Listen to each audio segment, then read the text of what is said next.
week was Bullet Train from 2022, so if you haven't watched it, watch it now. Your new movie of the week is I talk about a movie here. You guys comment below your thoughts. At the end of the video, I'll say the movie for next week.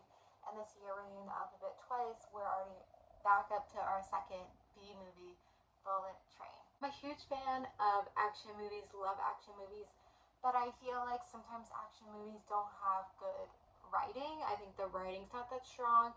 And I think recently we just had an action movie where I was specifically talking about how the writing's not good. This action movie, Bullet Train, had great writing. I think that's like what makes it like maybe, I think that's what makes it great. You know, people maybe will say it's not enough action or whatever, but I think like it was still good action, and I think it was just so well written. First off, amazing cast throughout like the entire thing. But I think it was also, I saw somewhere that it had a little bit of a Scott Pilgrim vibe, and I definitely see it. I don't think it's obviously to the level of Scott Pilgrim. Did we do Scott Pilgrim this movie of the week? I don't know, I can't remember.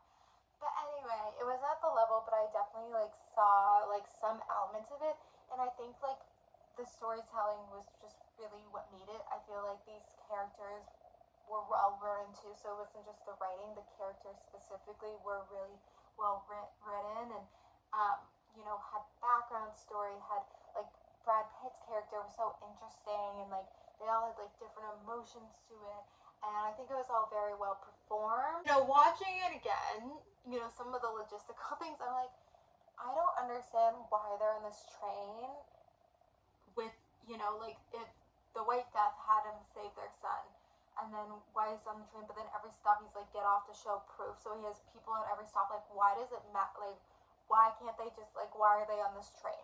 So I think I had some confusion there. It's also so random with Sandra Bullock coming in the end, whatever. I feel like it's something that it is so it's enjoyable, not emotional, it's enjoyable. I feel like, obviously, not maybe kids, but I feel like it can reach a lot of different audiences and demographics. You know, they kept the thing where it's like in a different country, so it grabs in people from that country. It had a lot of different elements to it. I think it's something that a lot of people can enjoy. I think it's very, takes your attention, which is good. So I feel like we need more action movies like this, where it isn't just like straight action, but it has a little bit more to it. It has a little bit more story, it's a little bit more of a thriller. You're laughing too, it's funny, and you're like engaged in a different way. And so I think it's a really well developed, like I remember my first time watching it, I was like, I'm actually really like this movie, like I'm actually really blown away.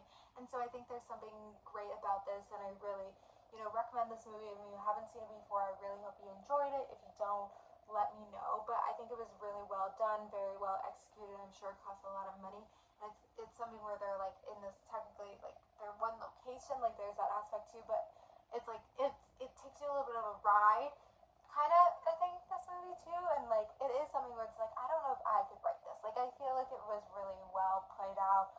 Not everything I agree with, some logistical things again, but I think it was really well done and played with, and has a little bit of that road trip aspect, because I don't know. Anyway, so that's the review here, very short but good film, and glad you saw it if you haven't seen it yet. And then the movie we're doing for next week is Can't Buy Me Love from 1987. So comment below your thoughts about Bullet Train and watch Can't Buy Me Love for next week.